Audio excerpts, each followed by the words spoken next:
morning everyone. Welcome back to the online study of Max Drawing. Today I will teach you Hindi grammar. आज मैं आपको Hindi grammar book का chapter number 2 word विचार पढ़ाऊंगी.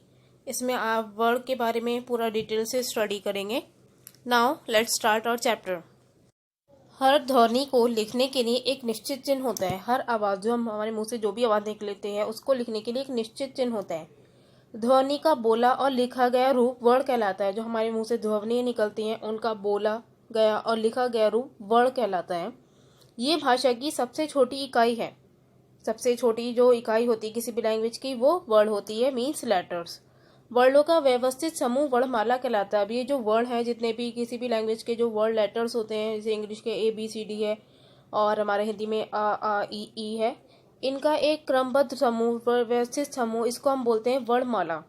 इन्हीं वर्णों के सार्थक मेल से शब्द बनते हैं. अब इन्हीं वर्णों को मिलाकर जिनसे कोई अर्थ निकले ऐसे शब्द बनते हैं और शब्दों से वाक्य बनते हैं और इन्हीं शब्दों से वाक्य बनते हैं जो पूरा अर्थ देते हैं.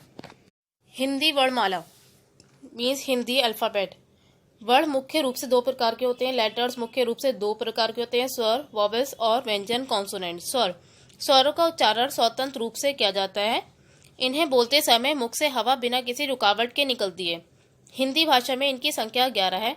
स्वरों को बोलते समय हवा बिना रुकावट के बाहर निकलती है और इनका उच्चारण स्वतंत्र रूप से किया जाता है. और हिंदी भाषा में स्वर 11 हैं. आ ई ऊ ऋषि ए आई ओ औ, ये आपके 11 स्वर हैं.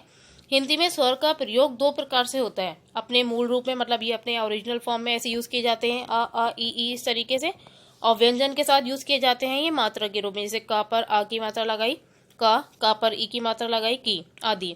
इस बात को तालिका द्वारा सरलता से स्पष्ट किया जा सकता है. ये तालिका दे रखी है, इससे द्वारा हम इसे आसानी से समझ सकते हैं. स्वर ये दे रखे हैं आपको 11, इनकी मात्राएं दे रखी हैं. अब व्यंजन पर ये सारे स्वरों की मात्राएं लगाकर दिखाई गई हैं आपको. आ का मात्रा चिन्ह नहीं होता है. आ वर्ण का कोई मात्रा चिन्ह नहीं होता है. स्वरों के बाद इन वर्णों को स्थान दिया जाता है जिन्हें अयोगवाह कहते हैं. स्वरों के बाद अह ये वर्ण है, इनको स्थान दिया जाता है. मतलब 11 स्वरों के बाद आते हैं और इन्हें हम अयोगवाह बोलते हैं. का चिन्ह बिंदु बिंदी, जैसे कि ये है बिंदी लगती है, इसे अनुस्वार कहते हैं. इसे नाक की सहायता से बोला जाता है, जैसे पंखा, बंद, डंडा आदि. आह ये विसर्ग चिन्ह है, मतलब विसर्ग का चिन्ह होता है ऐसा. ये व्यंजन के बाद लगता है, जैसे प्रातः, अतः आदि. विसर्ग वाले शब्दों को बोलते समय, जिसमें विसर्ग होता है, उनको बोलते समय ह की हल्की आवाज आती है, जैसे कि प्रातः ह की आवाज आई हल्की, अतः आदि. ये अनुनासिक है. इसका चिन्ह चंद्र बिंदु है. परंतु यदि शिरोरेखा पर मात्रा हो, अगर लाइन के ऊपर कोई मात्रा वर्ड शब्द है, कोई इसके ऊपर मात्रा लग रही है, तो केवल बिंदु लगाएंगे हम उस जगह पर. अगर कोई मात्रा नहीं है ऊपर किसी शब्द पर तो हम पूरा चंद्र बिंदु लगाते हैं. जैसे कि फंसना, कोई मात्रा नहीं है तो पूरा चंद्र बिंदु. अब फेटना में शिरोरेखा पर मात्रा है एक ही, तो अंक की बिंदी लगी खाली. सांप, खींचना, गोंद, औंधा आदि. व्यंजनों का उच्चारण स्वरों की सहायता से किया जाता है. व्यंजनों को हम स्वरों की सहायता से बोलते हैं. इनका उच्चारण करते समय हवा मुख के भीतर, मुख के जो हमारे भीतर के पार्ट्स हैं, कंठ, तालु, मूर्धा, दंत व ओष्ठ से स्पर्श करती है. हिंदी भाषा में इनकी संख्या 33 है. अब ये जो है, ये सारे व्यंजन कुछ पार्ट्स में डिवाइड हैं, 5-5 वर्ड करके. इन ये वर्ग कहलाते हैं. जैसे कि क वर्ग है, इसमें 5 वर्ड आए. च वर्ग है, ट वर्ग, त वर्ग, प वर्ग. अब आपके हैं ड़ और ढ अतिरिक्त व्यंजन माने जाते हैं. इनका उच्चारण ड और ढ से भिन्न होता है, मतलब अलग होता है. ये दोनों इनसे अलग होते हैं. इनका भेद नीचे उदाहरण से स्पष्ट हो जाता है. जैसे ड डाल, डाकू, डॉक्टर, डायरी, डोर. अड़ लड़का, लड़की, लड़ाकू, लड़ाई, पेड़, बड़ा. ढ ढाल, ढकना, ढक्कन, ढोलक, ढोल. अड़ा पढ़ना, चढ़ना, गढ़ना, पढ़ाई, पढ़ाकू, बूढ़ा. ये चारों एक दूसरे से भिन्न है. व्यंजनों के साथ अ की ध्वनि मिली होती है. जितने भी व्यंजन हैं सबके साथ अ की ध्वनि मिली रहती है. जैसे क, ये स्वर रहित व्यंजन है, मतलब आ को हटाकर है, इसके नीचे हल चिन्ह लग जाता है. अब आ मिला दिया तो ये क इस तरीके से बन गया, ऐसे ख, च आदि. आ स्वर से रहित व्यंजन के नीचे, जिसमें आ स्वर नहीं होता है जिस व्यंजन में, उसके नीचे हल चिन्ह लगाकर स्पष्ट किया जाता है. संयुक्त व्यंजन.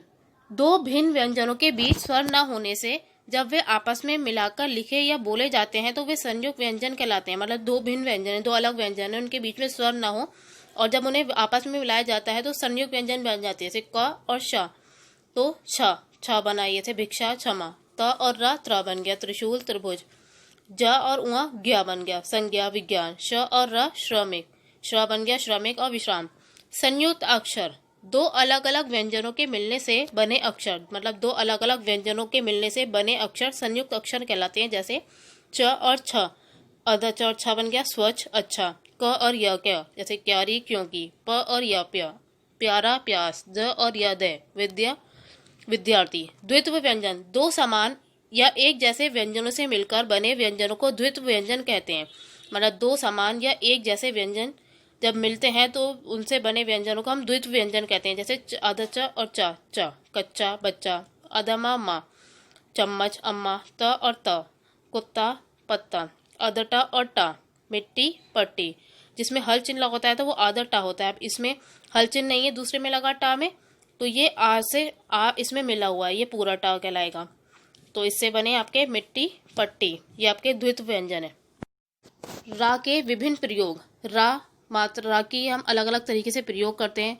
जब रा स्वर रहित होता है, मतलब जब रा में स्वर नहीं मिला होता है, मतलब आ नहीं मिला होता है, रा आगे आने वाले व्यंजन के ऊपर लगता है। तो रा जो उसके आगे वाला व्यंजन होता है उसके ऊपर ऐसे मात्रा के रूप में लगाया जाता है। जैसे क रा, ये स्वर रहित है, मतलब इसमें आ नहीं है मिला हुआ, तो ये आगे वाले व्यंजन के ऊपर लगा। कर्म और धर्म, जैसे कि जब रा स्वर रहित व्यंजन के बाद हो, मतलब जब रा किसी स्वर रहित व्यंजन के बाद हो जिसमें कोई स्वर नहीं है मिला हुआ, मतलब आ मिला हुआ नहीं है, तो वो उसके बाद व्यंजन की खड़ी पाई के साथ लगता है। मतलब जो खड़ी पाई है उसके साथ में लग जाता है ऐसे, जैसे क्रम प्रण। बिना खड़ी पाई वाले स्वर रहित व्यंजनों टा डा, मतलब जिसमें खड़ी पाई नहीं है, इस तरीके से डंडा जिसमें हम साइड में लगाते हैं, टा और डा है, तो इनके रूप में रा पदेन के रूप में लिखा जाता है। जैसे ट्रक ड्रम। रा में ऊ और ऊ की मात्राओं का प्रयोग, रा में ऊ की मात्रा इस तरीके से लगती है, रुपया और गुरु में जैसे लगाई गई है। और रा में बड़े ऊ की मात्रा रूप और अमरूद की तरह जैसे कि इसमें लगाई गई है। ये आपका चैप्टर 2 कंप्लीट हुआ। होप आपको समझ में आ गया हो। Now homework time. होमवर्क में आपको अब कुछ करने की बारी में फर्स्ट एक्सरसाइज सही उत्तर पर राइट का चिन्ह लगाइए, ये करने हैं। और सेकंड एक्सरसाइज नीचे दिए गए सही कथन पर राइट तथा गलत कथन पर रॉन्ग का निशान लगाइए, चिन्ह लगाइए। ये 2 एक्सरसाइजेस आपको सॉल्व करनी है। Okay, thank you and have a nice day.